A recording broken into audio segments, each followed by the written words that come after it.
सहनावतु सहनौ भुनक्तु सह वीर्यं करवावहै तेजस्विनावधीतमस्तु मा विद्विषावहै।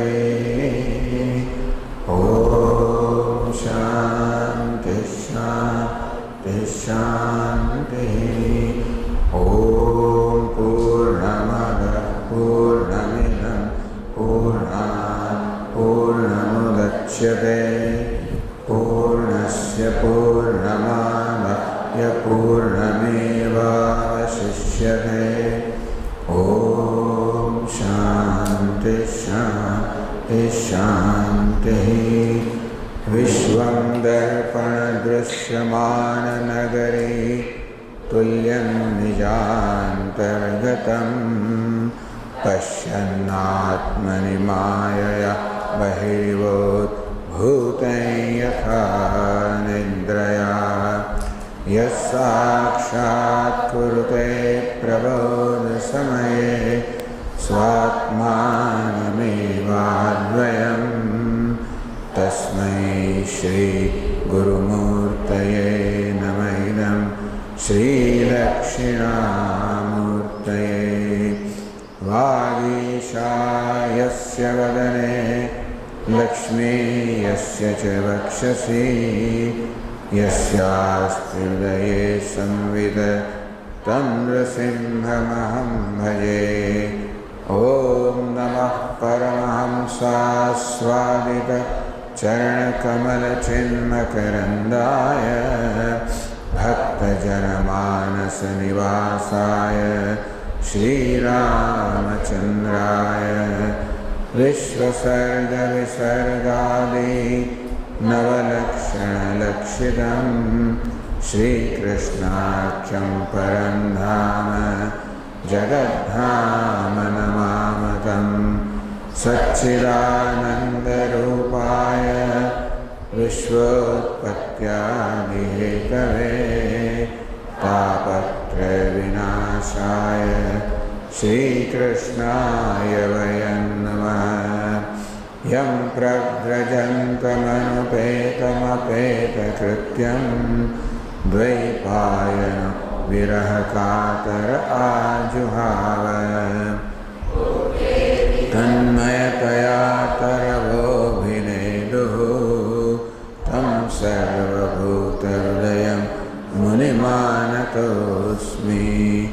संसारसागरे मग्नं दीनं मां करुणानिधे कर्ममोहगृहीतानं मामुद्धर भवार्णवात्। श्रीमद्भागवताख्योऽयं प्रत्यक्षः कृष्ण एव हि स्वीकृतोऽसि मया नाथ मुक्त्यर्थं भवसागरे। मनोरथो मदीयोऽयं सफलः सर्वथा त्वया निर्विघ्नेनैव कर्तव्यः दासोऽहं तव केशव। शुकरूपः प्रबोधज्ञ सर्वशास्त्रविशारद एतत्कथाप्रकाशेन मदज्ञानं विनाशय। जन्माद्यस्य यतोऽन्वयादिकरतः चार्थेष्वभिज्ञस्वराट् तेने ब्रह्महृदाय आदिकवये मुह्यन्ति यत्सूरयः। तेजो वायुमृदा यथा विनिमयो यत्र त्रिसर्गो मृषा धाम्ना स्वेन सदा निरस्तकुहकं सत्यं परं धीमहि।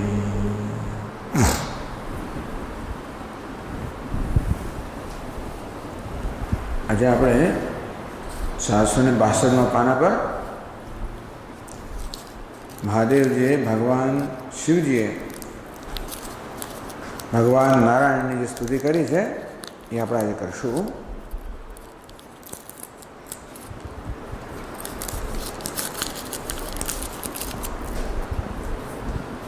આ પ્રસંગ જે છે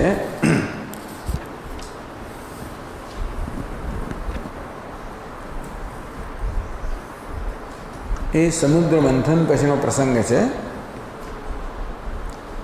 દેવોને અસુરોએ મળીને સમુદ્ર મંથન કર્યું. એમાંથી ભિન્ન ભિન્ન રત્નો એમાંથી એક તો હાહળ વિષ પ્રગટ થયું અને દેવતાઓએ ભગવાન શિવની સ્તુતિ કરી. ભગવાન શિવજીએ એ વિષપાન કર્યું. આ રીતે દેવતાઓનું અસુરોનું રક્ષણ કર્યું. ત્યાર પછી મંથન ચાલ્યું. અનેક બધા રત્નો પ્રગટ થયા જે દેવતાઓને અસુરોએ વહેંચી લીધા. છેવટે પછી અમૃત પ્રગટ થયું. ભગવાન ધન્વંતરી અમૃત કલશ લઈને પ્રગટ થયા. અને ત્યારે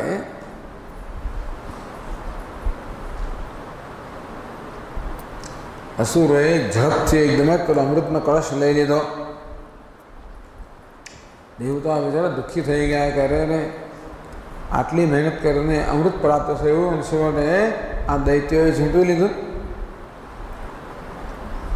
દૈત્યો પણ પોતે પહેલાં અમૃતનું પાન કરે એવી સ્પર્ધામાં અંદર અંદર કલહ કરવા લાગ્યા, લડવા ઝઘડવા લાગ્યા. આ વખતે ભગવાન વિષ્ણુ મોહિની રૂપમાં પ્રગટ થયા. અત્યંત સુંદર દિવ્ય સ્ત્રીના અરુવેશમાં ભગવાન વિષ્ણુ પ્રગટ થયા. એમણે પોતાના અલૌકિક સૌંદર્યથી આ અસુરોને મોહિત કરી દીધા. અસુરે એ સ્ત્રી રત્નને કહ્યું, આ અમૃતને, હે દેવી, અમૃતને તમે જ અમારામાં વહેંચી આપો. કારણ અંદર અંદર પેલા અસુરો પણ અંદર અંદર ઝઘડો કરતા હતા. એમણે જ આ દેવીને કહ્યું કે આપે જ અમૃત અમારામાં વહેંચી આપો, જેથી અમારા ભાઈ ભાઈમાં લડાઈ ઝઘડા ન થાય. ત્યારે અસુરોમાં અત્યંત શ્રદ્ધા ઉત્પન્ન કરવા માટે એ દેવી અર્થાત મોહિનીએ કહ્યું કે આ કામ અવશ્ય કરીશ, પણ પહેલાં તમે પ્રતિજ્ઞા કરો કે મારી સાથે કોઈ વાદ વિવાદ નહીં કરો. હું જે કહું એ તમને માન્ય હશે એ પહેલાં પ્રતિજ્ઞા કરો, તો પછી હું કામ કરીશ. અસુરો તો રાજી થઈ ગયા. ત્યારે અસુરોને વહેંચવાનું હતું અમૃત. ત્યારે આ દેવીએ શું કર્યું, જરાક દૂર દેવતાઓને બેસાડી દીધા પંગતમાં. અને પછી પોતાની સુંદર ગતિ, મંદ હાસ્ય, કટાક્ષ દર્શન, કટાક્ષ દૃષ્ટિ, કંઈક લજ્જા અને પ્રિય વ્યસનો દ્વારા દૈત્યને મોહિત કર્યા. અને આ વૃદ્ધાવસ્થા અને મૃત્યુનો નાશ કરવાનો અમૃત તો આ મોહિનીએ દેવતાઓને પીવડાવી દીધું. એમ કરીને પોતાનું રૂપ ધારણ કરીને ભગવાન વિષ્ણુ વૈકુંઠ ધામમાં પહોંચી ગયા. ત્યારે તરત જ દેવતાઓમાં અને અસુરોમાં ઘોર સંગ્રામ થયો. અમૃતનું પાન કરવાને કારણે દેવતાઓને તો કોઈ પ્રકારની ક્ષતિ ન થઈ, કારણ કે એ તો મૃત્યુથી પર થઈ ગયા હતા. પરંતુ દાનવોને તો મહાન નુકસાન થયું. એમનો સૈન્યનો ખૂબ નાશ થયો. દેવતાઓના અધિપતિ છે બલિરાજા, એ પણ અત્યંત વ્યાકુળ થઈ ગયા. બલિરાજા પણ ખરેખર અચેતન થઈ ગયા હતા, મૃત્યુ પામી ગયા હતા. પણ એમના ગુરુ શુક્રાચાર્યએ સંજીવની વિદ્યા દ્વારા બલિરાજાને સજીવન કર્યા. અને જે અસુરો કે દૈત્યો મરી ગયા હતા ખરા, પણ દેહની ઈજા થઈ નહોતી, એટલે હાથ પગ કપાઈ નહોતા ગયા, એ બધાને પણ સજીવન કર્યા. પછી બ્રહ્માજીએ નારદજીને મોકલીને યુદ્ધ બંધ કરાવી દીધું. આટલું થઈ ગયું. તો હવે શું થયું? તો કહે છે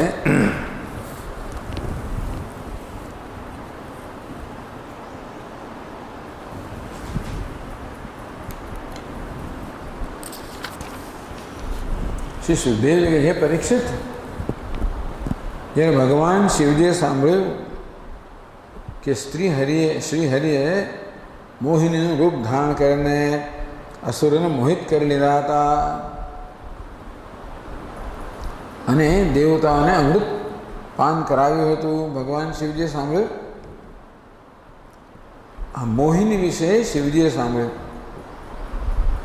ત્યારે મોહિનીના દર્શન કરવા માટે ભગવાન શિવજી સતી પોતાની ભાર્યા સતી દેવી સાથે વૃષભ પર આરૂઢ થઈને ભગવાન નારાયણ પાસે ગયા. ભગવાન મધુસૂદન પાસે ગયા. ભગવાન શ્રી હરિએ અત્યંત પ્રેમથી આ ગૌરીશંકર ભગવાનનું સ્વાગત કર્યું, સત્કાર કર્યો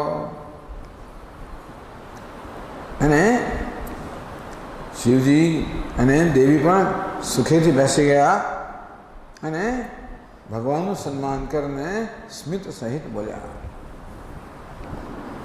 ટૂંકમાં હવે શિવજી ભગવાનને એ મોહિની રૂપના દર્શન કરાવવાની પ્રાર્થના કરવા માટે આવ્યા છે. તત્ર સ્વઅપેક્ષિત મોહિની દર્શનમ પ્રાર્થયિતુમ. મૂળ તો ભગવાન શિવજી 8 શ્લોકમાં ભગવાન વિષ્ણુની પ્રાર્થના કરે છે. પ્રાર્થનાનું પ્રયોજન શું છે કે એ મોહિની રૂપના દર્શન પોતાને કરાવે. પણ એ પ્રાર્થના કરતા પહેલા ભગવાનની સ્તુતિ કરે છે. ભગવાન કેવું અચિંત્ય ઐશ્વર્ય ધરાવનારા છે, કેવું સર્વનું કારણ, સમગ્ર જગતનું કારણ છે, કે બધા દેવતાઓનું ઉપાસ્ય દેવતા છે. તદુપરાંત જેમને જાણવા અત્યંત કઠિન છે એ પ્રકારે પહેલાં ભગવાનની સ્તુતિ કરે છે અને પછી પોતાની પ્રાર્થના કરે છે. આમ 8 શ્લોકોમાં ભગવાન શિવજી ભગવાન વિષ્ણુની સ્તુતિ કરે છે, જે આપણા 465 પાના પર છે.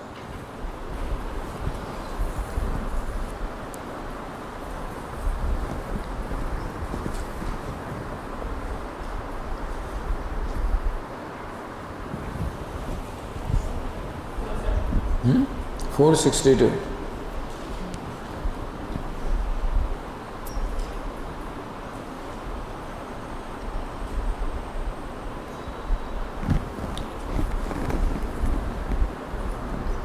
तो शिव जी कहे છે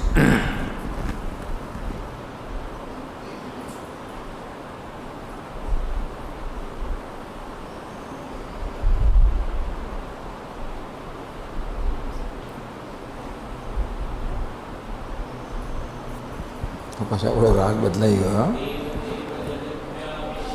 દેવ દેવ જગદ્વ્યાપિન જગદીશ જગન્મય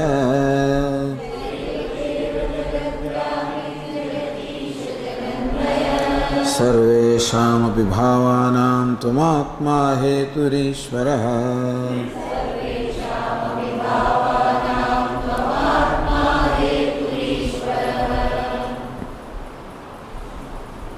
દેવ દેવ દેવતાનો પણ દેવ.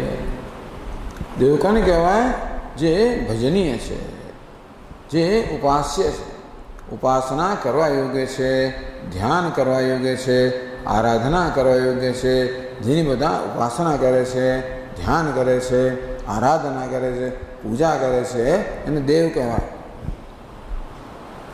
ભગવાન કહેવાય છે દેવ દેવ, દેવતાઓનો પણ દેવ, અર્થાત દેવતાઓ પણ જેની આરાધના કરે છે, ઉપાસના કરે છે, તેવા દેવતાઓના પણ દેવ.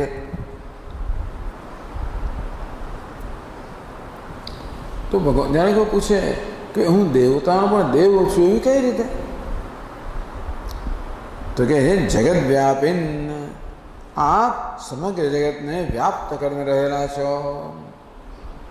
આપ સર્વનો વ્યાપક છો, દેવતાઓને પણ વ્યાપ્ત કરીને રહેલા છો, દેવતાઓ કરતાં પણ મહાન છો, માટે દેવતાઓને પણ આરાધ્ય છો.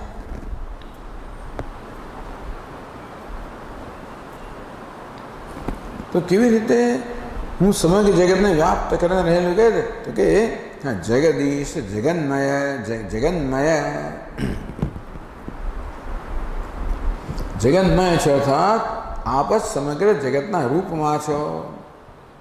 ભગવાન આ સમગ્ર જગત રૂપે પ્રગટ થયેલો છે, ઉપાદાન કારણ છે, માટે સમગ્ર જગતમાં વ્યાપ્ત છે. એક જ સોનું જેવી રીતે બધા અલંકારો પ્રગટ થયું હોય, અલંકારમાં વ્યાપ્ત હોય, તેવી રીતે ભગવાન પણ જગતનું ઉપાદાન કારણ હોવાને કારણે સમગ્ર જગત રૂપે જ એ જ આ જગત રૂપે પ્રગટ થયો છે. સોનું જ અલંકાર રૂપે પ્રગટ થતું હોય છે, તેવી રીતે ભગવાન જ આ જગત રૂપે પ્રગટ થયેલો છે. જેવી રીતે સોનું બધા અલંકારોમાં વ્યાપેલું હોય તેમ ભગવાન સર્વત્ર વ્યાપેલો છે. સોનું અલંકારમય હોય તેમ ભગવાન પણ જગન્મય છે. સોનું અલંકાર મળે અલંકારના રૂપમાં હોય તેમ ભગવાન પણ જગતના રૂપમાં છે, મળે સમગ્ર જગતમાં વ્યાપ્ત છે.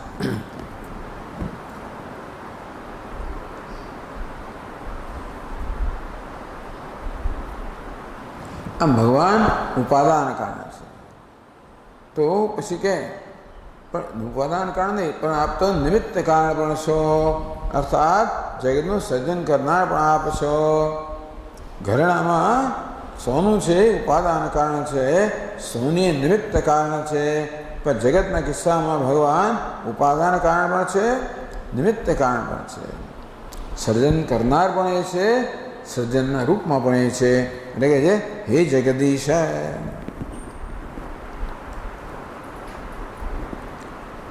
ટૂંકમાં આપ જગતના ઈશ્વર છો, ઉત્પન્ન કરનાર છો, પાલન કરનાર છો, સંહાર કરનાર છો. પછી કે સર્વેષાં ભાવાનામ ત્વમ આત્મા હેતુ ઈશ્વર. સર્વેષાં ભાવાનામ આત્મા, બધા જ ભાવ જે જગતમાં જે કંઈ પદાર્થો છે, સ્થાવર જંગમ પછી જળ ચેતન જે કંઈ જગતની અંદર છે એ બધા પદાર્થમાં આત્મા છો, સ્વરૂપ છો, ઉપાદાન છો, આપ જ છો. હેતુ બધા જ પદાર્થોના આપ હેતુ છો, કારણ છો, નિમિત્ત કારણ છો, ઉપાદાન કારણ છો. ઈશ્વર આ સર્વેષાં ભાવાનામ આત્મા, સર્વેષાં ભાવાનામ હેતુ, સર્વેષાં ભાવાનામ ઈશ્વર. ઈશ્વર પણ આપ છો.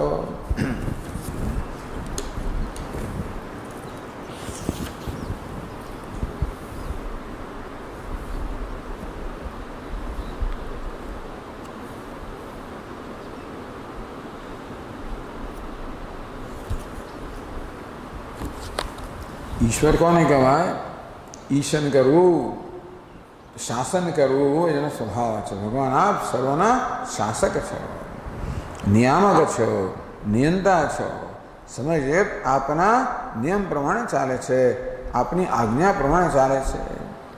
ઉપનિષદ ભગવાનની આજ્ઞાથી સૂર્ય, ચંદ્ર, પૃથ્વી વગેરે સર્વ પોતપોતાના સ્થાને ધારણ કરાયેલા છે, સર્વ અંતર્યામી છે, અને એની પ્રેરણાથી સમગ્ર જગત ચાલી રહ્યું છે. અને વળી પાછું જ્યારે સમય આવે ત્યારે આખા વિશ્વને પણ પોતે ઉપસંહાર પણ કરી, પોતાનામાં સંકેલી પણ લે છે, પોતાના વિશ્વને ઉત્પન્ન કરે છે. કેટલોક સમય ધારણ કરે છે, વળી પાછું પોતાનામાં સંકેલી લે છે. પોતે જ એ વિશ્વ રૂપે પ્રગટ થાય.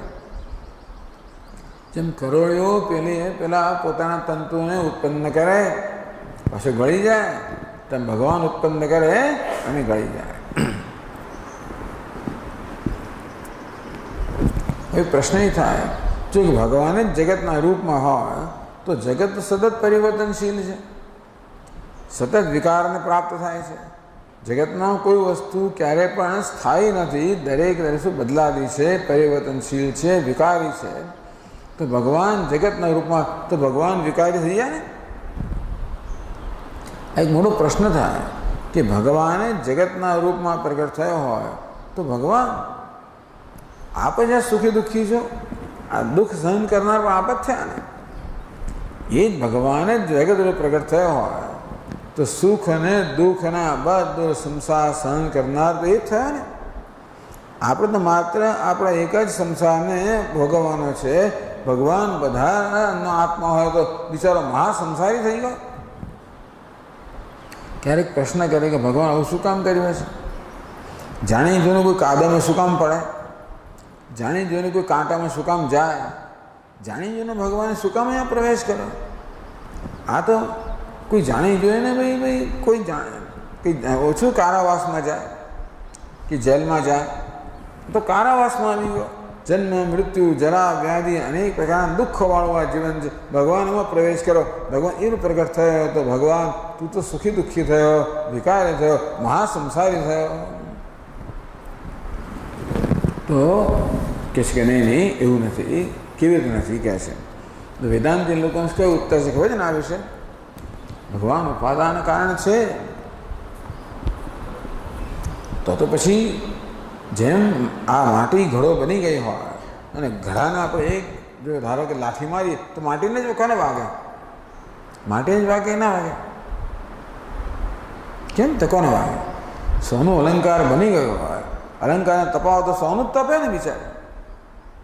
તેમ ભગવાન જગત બની ગયો હોય તો જગતમાં જે બધા સંતાપ છે એ સંતાપ કોણ સહન? ભગવાન જ સહન કરે છે ને. તો ભગવાન સર્વનો આત્મા હોવાને કારણે, સર્વત્ર વ્યાપ્ત હોવાને કારણે બિચારો મહાસંસારી છે. ખરો કે નહીં? નહીં? કેમ નહીં?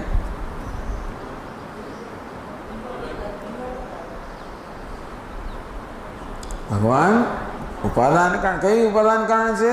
જેવી રીતે રજ્જુ સર્પનું ઉપાદાન કારણ છે તે રીતે આ માટી ઘડાનું ઉપાદાન કારણ એ રીતે નહીં.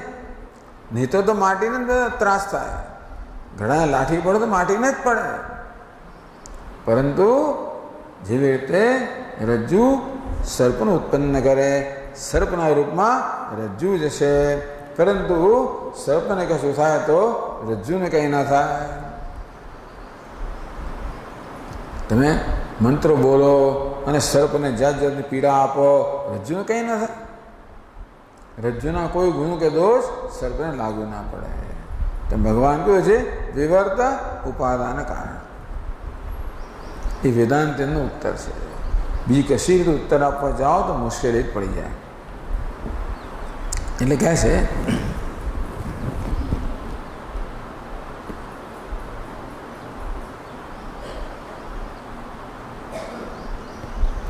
આદ્યંતાવશ્યન મધ્યમિદમન્યદહં બહિઃ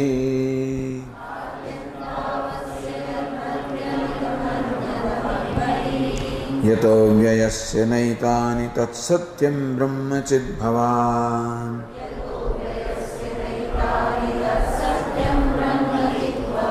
આ સ્તુતિમાં બધો અમે એકદમ વેદાંત જ આવે છે અને એનો જ બધો બોધ આપવામાં આવે છે. તો કહે છે આદ્યંતૌ અસ્યન મધ્યમ ઇદમ અન્યત અહમ બહિઃ.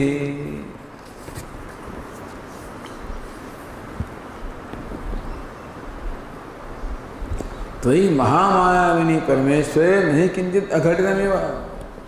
ભગવાન આપ તો મહામાયાવી છો, પરમેશ્વર છો, આપના માટે કશું જ અઘટિત નથી, કશું જ અશક્ય નથી. પરંતુ તકલીફ અમારી સાથે છે, અમે અજ્ઞાની છીએ અને તેથી અનેક પ્રકારના કુતૂહલથી આપણે આપણા જોઈ રહ્યા છીએ. ટૂંકમાં કોઈ પૂછે કે શિવજી આપ કેમ મારા દર્શન કરવા માટે આવ્યા? તો કે આપ મોહિત બની ગયા. તો કે અત્યંત આશ્ચર્યજનક વાત છે. ભગવાન એ તો કે આપ તો મોહિની બની જાઓ, આપ તો માયાવી છો, પરમેશ્વર છો, આપના વડે કશું જ પણ અશક્ય નથી. પણ અમને અત્યંત કૌતૂહલ થયું કે કેવી રીતે બન્યું, અને માટે આપના મોહિન રૂપનું દર્શન કરવામાં આવ્યા છીએ એવું કહ્યું.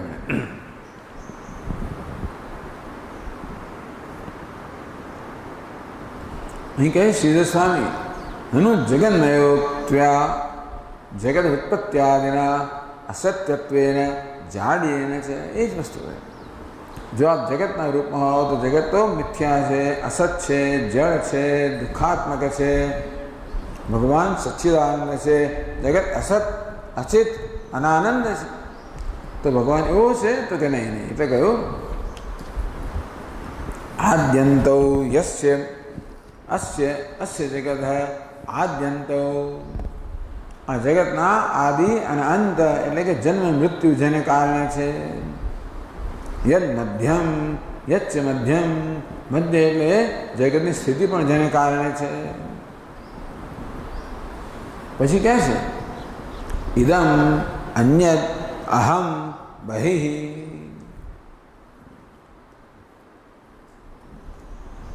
ઇદમ એટલે કે આ જે પ્રત્યક્ષ દેખાય છે ને એ પણ કોને કારણે છે?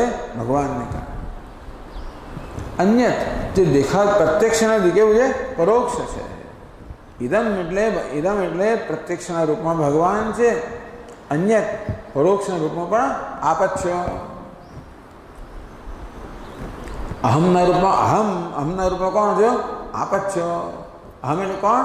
ભોગતાના રૂપમાં આપ છો.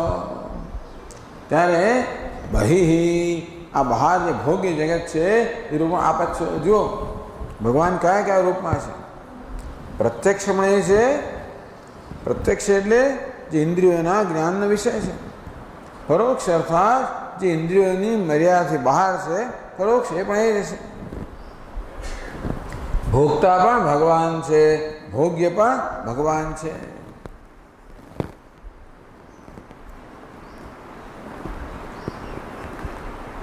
યતઃ અવ્યયસ્ય ન એતાની, તો ભગવાન આ સમગ્ર જગત પ્રત્યક્ષ અને પરોક્ષ, ભોગતા અને ભોગ્ય, જડ અને ચેતન બનેલું આ સમગ્ર આપનામાં છે. પરંતુ આપનામાં કંઈ નથી. પ્રત્યક્ષપણું, પરોક્ષપણું, ભોગતાપણું, ભોગ્યપણું આપ બધાથી પર છે. આ બધું આપમાંથી ઉત્પન્ન થયું, આપ સર્વથી પર છો. આટલું આ સર્વ આપનો ઉત્પન્ન થયો, આપ સર્વથી પર છો. આ બહુ મોટી વસ્તુ છે. એમ નહીંતર તો ભગવાનને બહુ મુશ્કેલી પડી જાય. ન લોક દુઃખેન ન લિપ્યતે લોક દુઃખેન બાહ્ય. આ લોક બિચારા અનેક પ્રકારના દુઃખ સહન કરી રહ્યા છે. ભગવાન કહે છે બાહ્ય, બાહ્ય હોવાને કારણે ન લિપ્યતે લોક દુઃખેન, એ સુખ દુઃખથી લેપાયમાન થતો નથી. જેને કારણે બધું છે પણ જે સર્વ એ બધાના પ્રભાવથી મુક્ત છે. ટૂંકમાં જગત પ્રત્યક્ષ, પરોક્ષ, ભોગતા, ભોગ્ય, આ સમગ્ર પદાર્થોનું બનેલું જગત આપને કારણે છે. આપના વગર ના હોઈ શકે.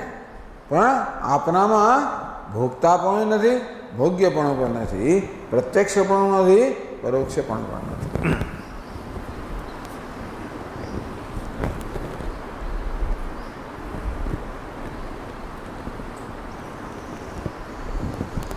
આપ કોણ છો? તત્ સત્યમ બ્રહ્મચિત ભવાન. જે સત્ય છે, જે ચિત્ત છે, જે સત્યમ જ્ઞાનમ અનંતમ છે, ભગવાન આપે છે. સત્ય સ્વરૂપ કોને કહેવાય? સર્વોપાદાનત્વેન પરમાર્થભૂતમ. ભગવાન સત્ય સ્વરૂપ છે. સત્ય કોને કહેવાય? પરમાર્થભૂતમ અર્થાત અબાધિતમ. ત્રણેય કાળમાં જેનો બાધ ન થાય એવું છે. કેવું છે? સર્વ ઉપાદાન કારણ. આ જગત કેવું છે? સતત પરિવર્તનશીલ છે. પણ ઉપાદાન કારણ તો કે વ્યર્થ ઉપાદાન. ભગવાન કેવો છે? સત્ય છે, અવ્યય છે, પરિવર્તન રહિત છે. સર્વ નિર્માણ કર્તૃત્વેન, સર્વ પાલકત્વેન, સર્વ અંતાધીનત્વેન, સર્વ સંહારકચિત. બધાનું નિર્માણ કરનાર, બધાનું પાલન કરનાર, બધા અંતર્યામી રૂપ છે, બધાનો ઉપસંહાર કરનાર ચિત્તપણ આપ છો. જગતના અધિષ્ઠાન રૂપ સત્ય આપ છો. બધાને પ્રકાશિત કરનારા ચિત્તપણ આપ છો.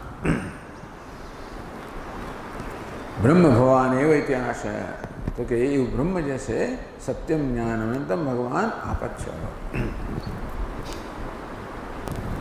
પણ હું બધાનું ઉપાદાન કારણ છું તો મારામાં અવ્યય કેમ નથી? આપ અવ્યય છો, અવ્યય છો, અવ્યય છે. ટૂંકમાં ભગવાન બે જ અવ્યય છે, સ્વરૂપતઃ ગુણતઃ. અવ્યય છે ને બે રીતે થાય. એ તો આ દેવદત્ત છે ધનવાન છે અને બે જ વ્યય થાય. એનું ધન જતું રહે તોય દેવદત્તનો વ્યય થયો, દેવદત્ત ક્ષીણ થઈ ગયો, ધનવાન ન રહ્યો. અથવા દેવદત્ત પોતાને જ કંઈક તકલીફ થઈ જાય તો સ્વરૂપથી પણ વ્યય થાય. ભગવાનને ગુણથી કે સ્વરૂપથી કોઈ પ્રકારનો વ્યય નથી. ભગવાન અવ્યય છે. અતએવ મુમુક્ષુભિ તમે ઉપાસ્ય નાન્ય હેતિ. માટે ભગવાન મુમુક્ષો વડે આપ જ ઉપાસના કરવા યોગ્ય છે, બીજું કોઈ નહીં. એ વાત પછીના શ્લોકમાં કહે છે. તવૈવ ચરણામ ભોજમ શ્રેયસ કામા નિરાશિષ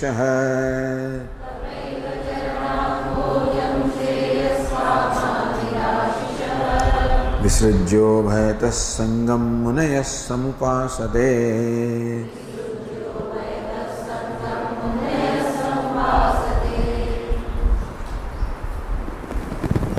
શ્રેયસ કામા, શ્રેયની કામના કરનારા. શ્રેયસ છે કે નિશ્રેયસ કે મોક્ષ. શ્રેયસ શબ્દને કહેવાય છે મોક્ષ. શ્રેયસ કામા મોક્ષ કામા મુમુક્ષવ અર્થાત મોક્ષની કામના કરનારા જે મુમુક્ષો છે. તો ભગવાનની આરાધના કોણ કરી શકે એ માટેના ઘણી બધી યોગ્યતાઓ આપી છે. એમાં ભગવાનની કોણ આરાધના કરતા હોય છે? શ્રેયસ કામા મોક્ષની કામના કરનારા. બીજા કોઈ ભગવાનની આરાધના ના કરે. જે બધા સંસારની કામના કરનાર લોકો ભગવાનની આરાધના કરતા જણાય, એ પણ તિરુપતિની યાત્રા કરતા જણાય, ભગવાનને અનેક પ્રકારની ભેટ ધરાવનારા જણાય. આપણે આરાધના કોની કરે છે? પોતાના ઈચ્છિત પદાર્થોની આરાધના કરે. ભગવાન મને નોકરી અપાવજે, ભગવાન મારી દીકરીને ફલાણું પાત્ર અપાવજે, ભગવાન મને આ આપજે, એમ કરે ને. આમ આરાધના ભગવાનની કરતા જણાય, પણ ખરેખર કોની આરાધના કરે છે? સંસારના પદાર્થોની આરાધના કરે છે. એટલે કે સકામ આરાધના જે થતી, ભગવાનની સકામ ભક્ત થતી હોય એ ભગવાનની ભક્તિ નથી, પોતાના કામ્ય પદાર્થની ભક્તિ છે. તો ખરેખરી ભક્તિ ક્યારે? ભગવાનની ક્યારે ભક્તિ? ત્યારે નિષ્કામ ભક્તિ હોય ત્યારે છે. નિરાશિષ મુમુક્ષો કહેવાય છે નિરાશિષ.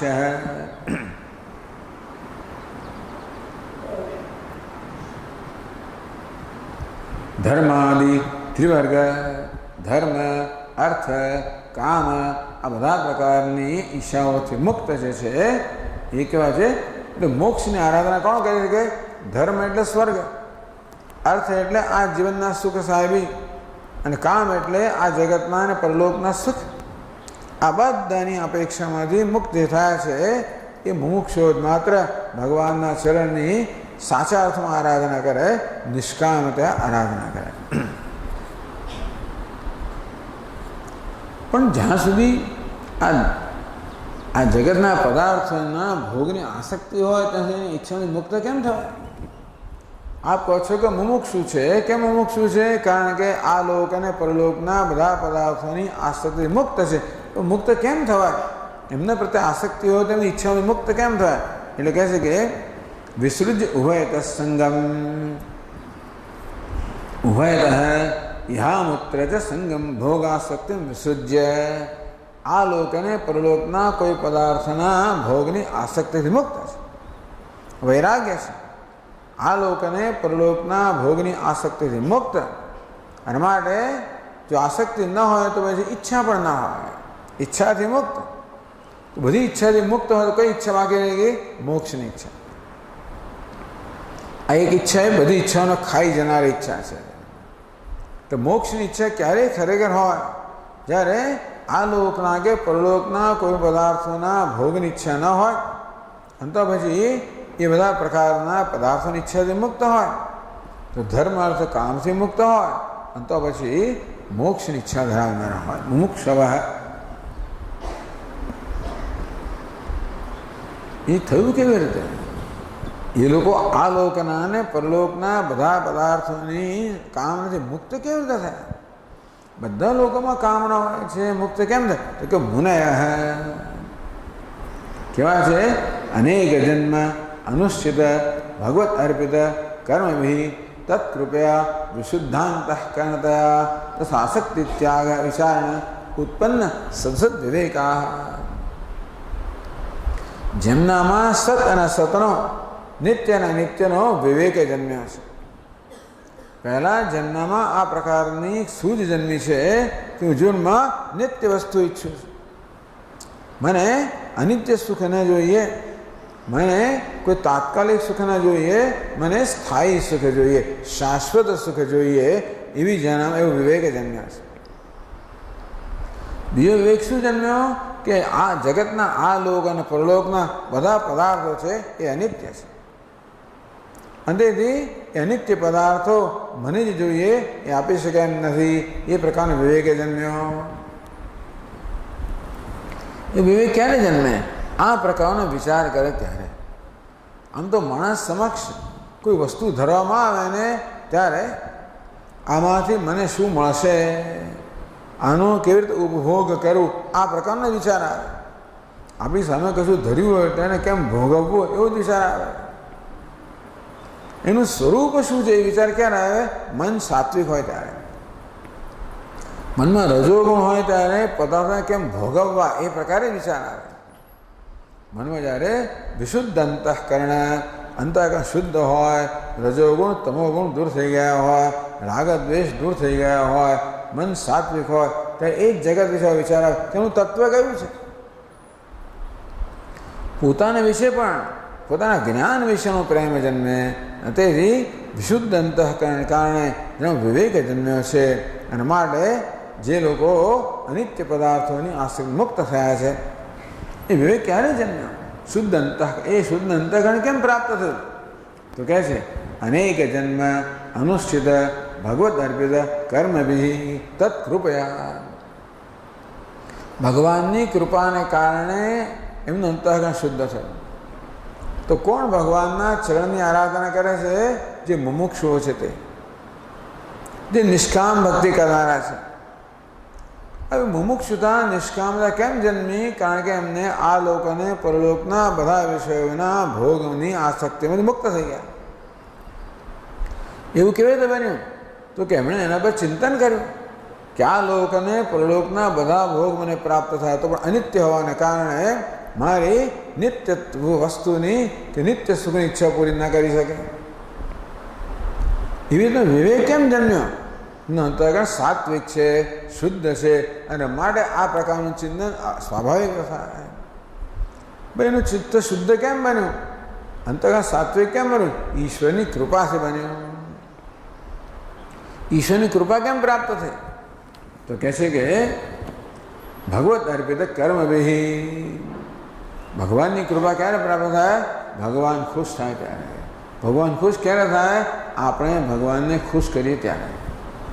એટલે એ પણ ખરું, ભગવાનને પછી તમારે શું કહેવાય એને મસ્કા વાલીસ કરવી પડે એમ કે ભગવાનને મસ્કા વાલીસ કરવી પડે. ખુશ કહેવાય તો ભગવાન આમ ભગવાન ખુશ કરા, પણ વિશેષ રીતે ખુશ કહેવા. ભગવાન ખુશ જ છે,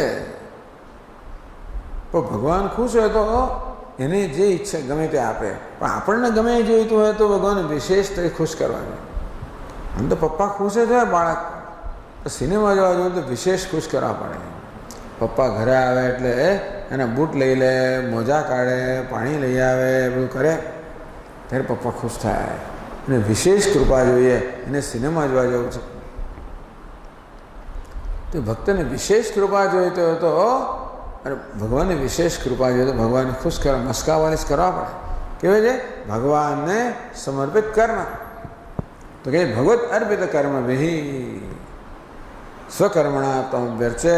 જે પોતાના બધા કર્મ ઈશ્વરને સમર્પિત કરે છે. ક્યારે કર્યા?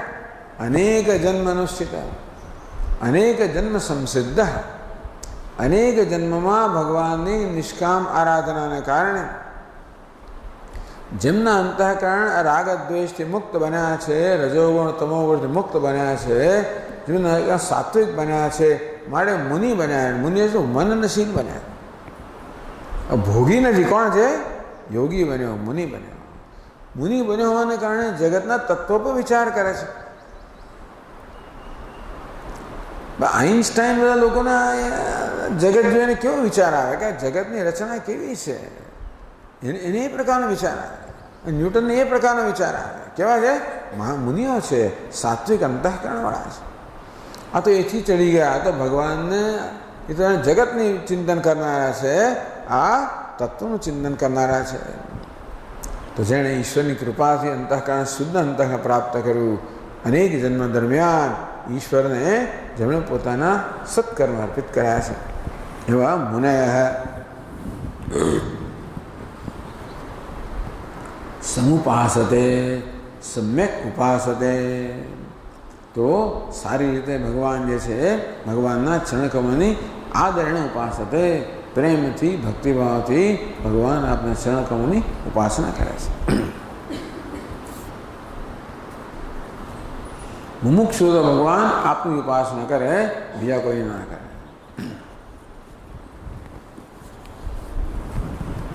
હવે સિદ્ધ સ્વામી કહે છે,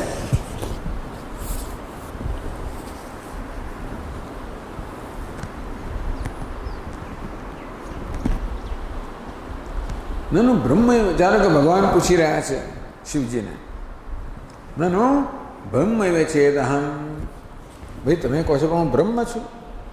બ્રહ્મ કેવો? અસંગ ઉદાસીન હોય. નિર્ગુણ બ્રહ્મ કહો, નિર્વિશેષ બ્રહ્મ અસંગ ઉદાસીન હોય, એને કहीं પડી જ ના હોય. જે નિર્વિશેષ બ્રહ્મ છે, અસંગ છે, ઉદાસીન છે, એ કેવું છે? કશાયમાં એને રસ, કોઈ પક્ષપાત ના કરે. સમોહમ સર્વભૂતેષુ, પ્રાણી માત્ર પ્રત્યે સમાન હોય. દુઃખ પડી રહ્યું છે એનો સાક્ષી હોય, સુખનો પણ સાથ કશું કરે નહીં. તો આપ કહો છો કે હું બ્રહ્મ છું, અસંગ ઉદાસીન છું.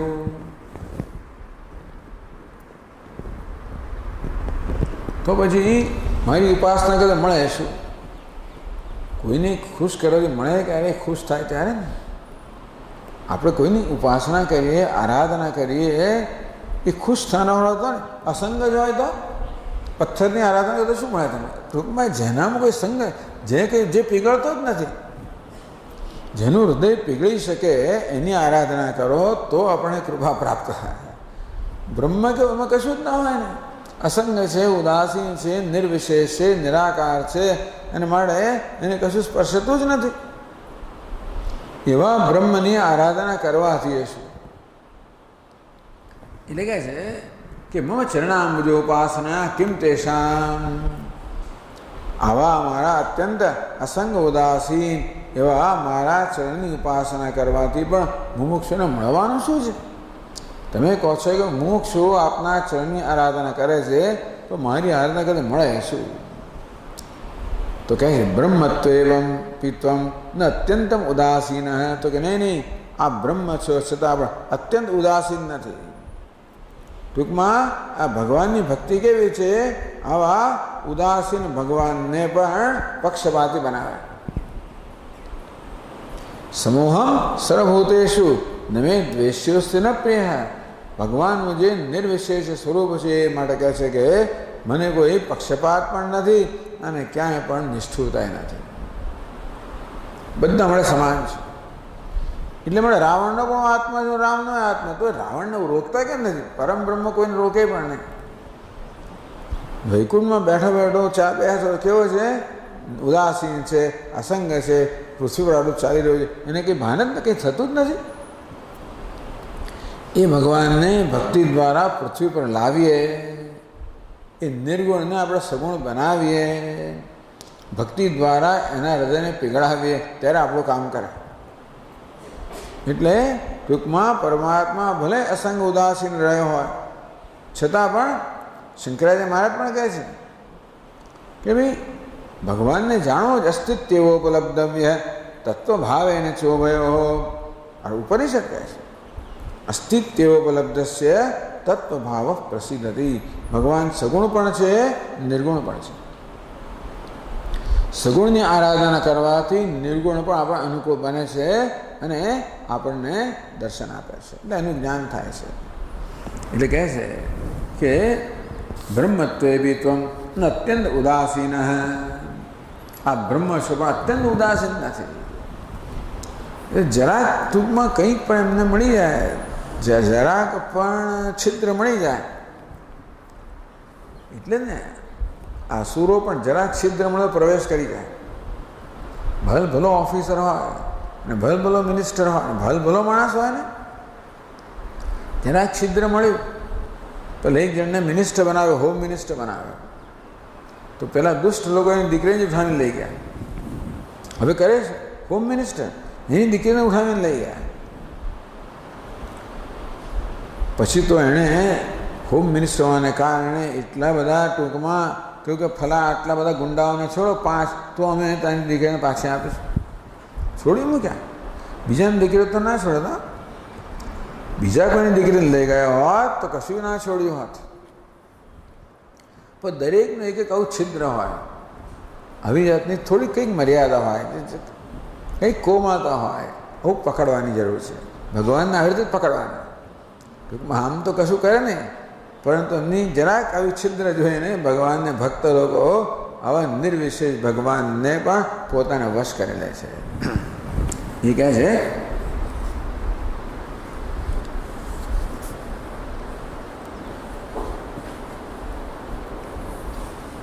ત્વમ બ્રહ્મ પૂર્ણમૃતમ વિગુણમ વિશોકમ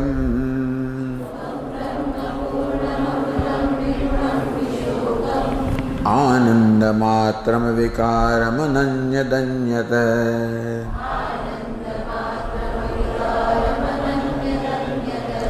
વિશ્વસ્ય હેતુહૃદયસ્થિતિ સંયમાનામ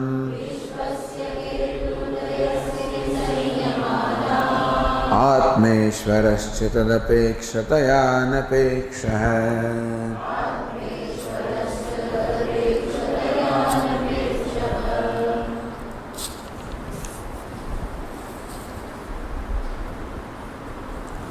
ત્વમ બ્રહ્મ વેદ પ્રતિપાદિતમ બ્રહ્મત્વમેવ ઇત્યર્થ. અહીં કહે છે કે પ્રેમ અતિશય વસાર.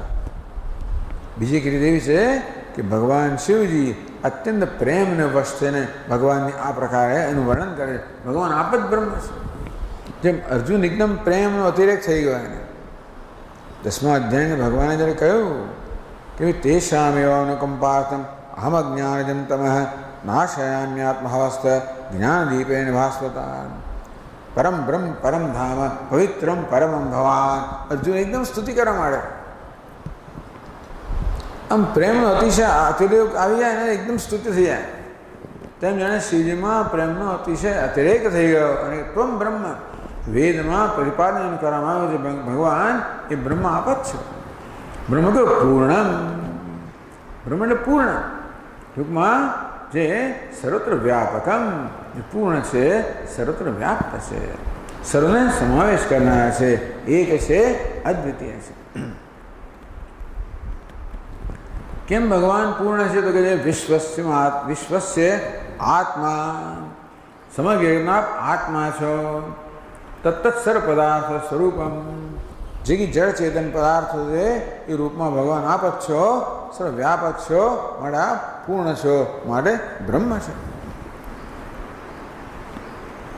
તો કેમ ભગવાન વ્યાપક છે? કારણ કે તો કહ્યું કે સ્વરૂપ ઉપાદાન હોવાને કારણે કશી વસ્તુ આપનાથી ભિન્ન નથી. ઉપાદાનને આપ નિમિત્ત કારણ પણ છો.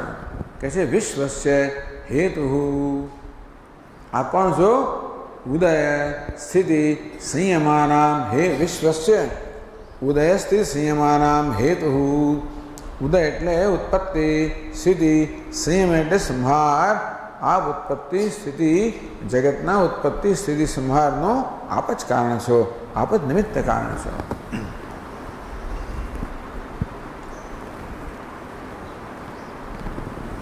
વળી આપ આત્મા માત્ર કારણ નહીં, પરંતુ આપ સર્વ અંતર્યામી છો અને માટે સર્વને તે કર્મમાં પ્રવૃત્ત કરનારા છો. આપ ઈશ્વર છો, કર્મફલ દાતા છો. ઈશ્વરશ્ચ એટલે ભગવાન જીવોને તે કર્મમાં પ્રેરિત કરે છે અને પછી તે કર્મનું ફળ પ્રદાન કરે છે. ઈશ્વર એટલે આપ કર્મફળ દાતા છો.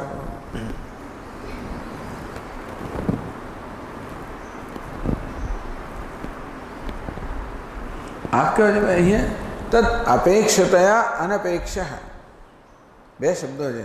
તદ અપેક્ષતયા અનપેક્ષત. તદ અપેક્ષતયા આ પ્રાણીઓ છે એ આપણી પાસે અનેક પ્રકારની અપેક્ષા રાખે છે. પ્રાણીઓ કહો, જીવો કહો, ભગવાન પાસે અનેક પ્રકારની અપેક્ષા રાખે. ફલાણું મને આપ, પેલું આપો, આ આપો, એમ કરીને બધા જીવો અનેક કર્મ દ્વારા અનેક અપેક્ષાઓ રાખતા હોય છે.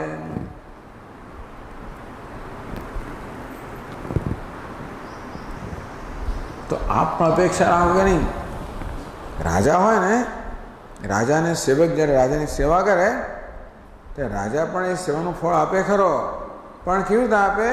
એને સેવક પાસે અપેક્ષા હોય કે સેવકે મારી સેવા કરવી જોઈએ.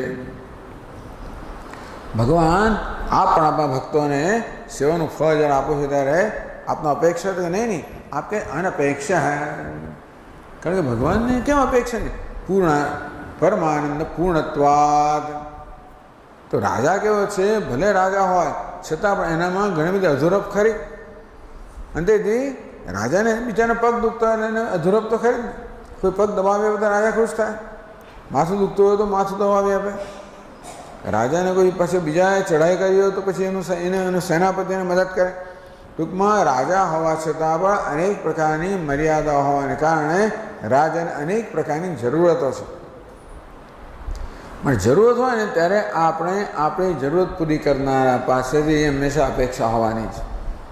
મારી આ જરૂરત પૂરી કર. ભગવાન કહો છે પૂર્ણ છે, કોઈ પ્રકારની જરૂરત વગરનો છે. એના માટે કોઈ પ્રકારની એનો સંબંધ જ અપેક્ષાવાળો નથી. આપણો સંબંધ બીજા સાથે કોઈને અપેક્ષાવાળો છે. પહેલાં સંબંધ કોની સાથે હોય? કંઈક લાભ હોય એ પ્રકારનો સંબંધ હોય. પેલો આ કરતો હોય, પેલો આ કરતો હોય, પેલું આ કરતો હોય, પેલું આ કરતો હોય. આમ દરેક પાસેથી કશો ને કશો લાભ પ્રાપ્ત થવાના કારણે દરેક કંઈની અપેક્ષા હોય. ભગવાન પૂર્ણ છે, માટે કોઈ પ્રકારની જરૂરિયાત વગરના છે, તેથી કોઈ અપેક્ષા નથી. બધાને એમની પાસે અપેક્ષા બહુ છે, એમને કોઈને તદ અપેક્ષતયા અનપેક્ષા હૈ. સ્વયંને કોઈ પ્રકારની અપેક્ષા નથી.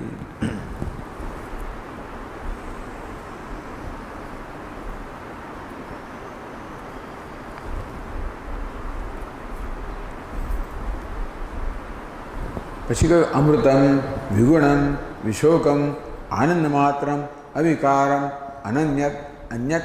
ઘણા બધા વિશેષણો કયા. પહેલાં તો ભગવાન કહેવામાં આવ્યું, ભગવાન આપ કેવા છો? અવિકારમ. જગતનું આપ તો વિવર્ત ઉપાદાન કારણ માટે આપ કેવા છો? અવિકારમ. કેમ? અમૃતમ. ભગવાન અમૃત છે, મરણ રહિત છે, જન્મ મૃત્યુ વગેરેથી વિકાર વિપર છે, માટે કેવા છે? નિર્વિકાર છે. હવે જન્મ જ ના તો શોક પણ ના હોય. જન્મ એટલે શોક શરૂ થઈ ગયો. કહ્યું ને, જન્મ એટલે દુઃખ. કેમ છે? જન્મ છે. કેમ છે? દેહ છે. કેમ છે? કર્મ છે. કેમ છે? રાગદ્વેષ છે. કેમ છે? અવિવેક છે. કેમ છે? અભિમાન છે. કેમ છે? અજ્ઞાન છે. તો ભગવાનમાં કશું જ ના હોય. અને માટે તેથી કેવા છે? વિશોકમ, સર્વશોકથી રહિત. જો જેનામાં પૂર્ણતા ન હોય, જેનામાં શોક હોય, જેમાં આનંદની પણ ત્રુટિ હોય, આ બધાને અપેક્ષા હોય. ભગવાનમાં શોક નથી, આનંદની ત્રુટિ નથી, એમના જન્મ મૃત્યુ નથી, વિકાર નથી, માટે બધા પ્રકારની જરૂરિયાતથી મુક્ત છે.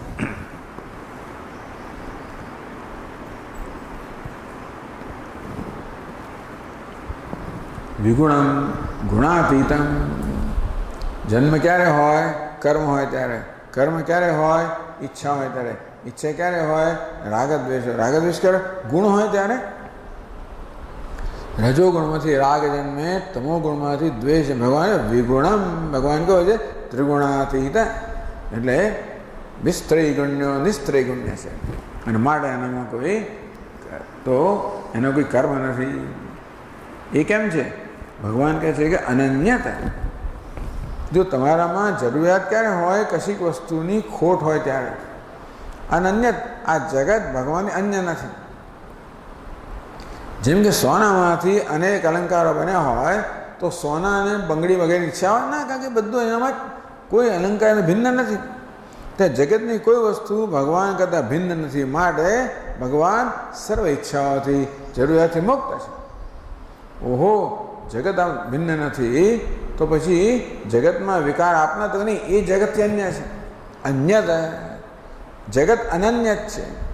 કહ્યું ને આપણે કે ભાઈ B is equal to A is not equal to B. એટલે ભિખારી છે એ પહેલાં અભિનેતાથી ભિન્ન નથી, અભિનેતા ભિખારીથી ભિન્ન છે. જગત ઈશ્વરથી ભિન્ન નથી, ઈશ્વર જગતથી ભિન્ન છે, પર છે. એટલે સર્વાતીત છે, સર્વવ્યાપક છે, સર્વ અતીત છે. તો આપ કેવા છો? આનંદ માત્ર.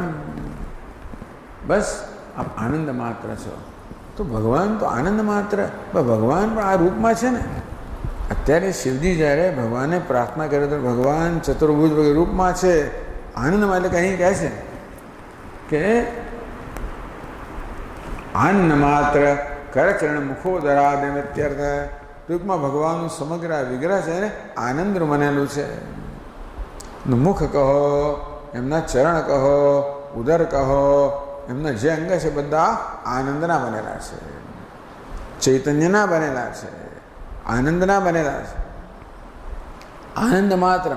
ટૂંકમાં આ ભક્ત લોકો માટે આનંદ એટલે માટે નિર્વિશેષ કે નિરાકાર એવું કહે નહીં.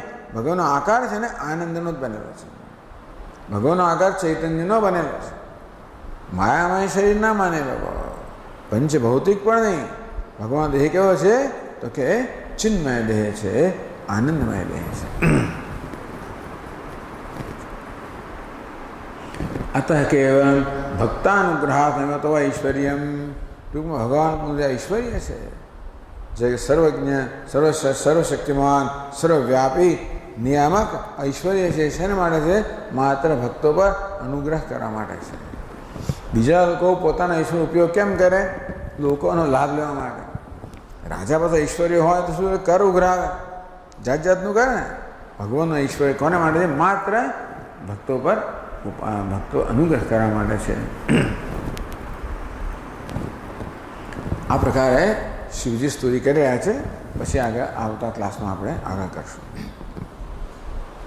ઓમ પૂર્ણમદ પૂર્ણમિદમ પૂર્ણાત પૂર્ણમુદચ્યતે પૂર્ણસ્ય પૂર્ણમાદાય પૂર્ણમેવાવશિષ્યતે.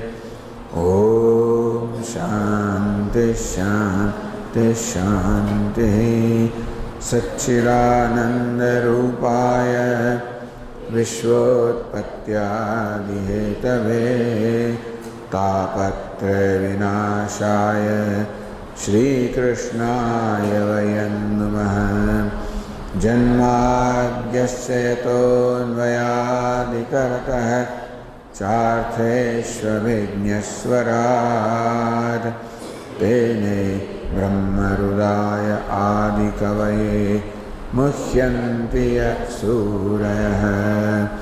તેજો વાયુમૃદાં યથા વિનિમયો યત્ર ત્રિસર્ગો મૃષા ધામ્ના સ્વેન સદા નિરસ્તકુહકં સત્યં પરં ધીમહિ. ઓમ શાંતિ શાંતિ શાંતિ. હરિ ઓમ. શ્રી ગુરુભ્યો નમઃ. હરિ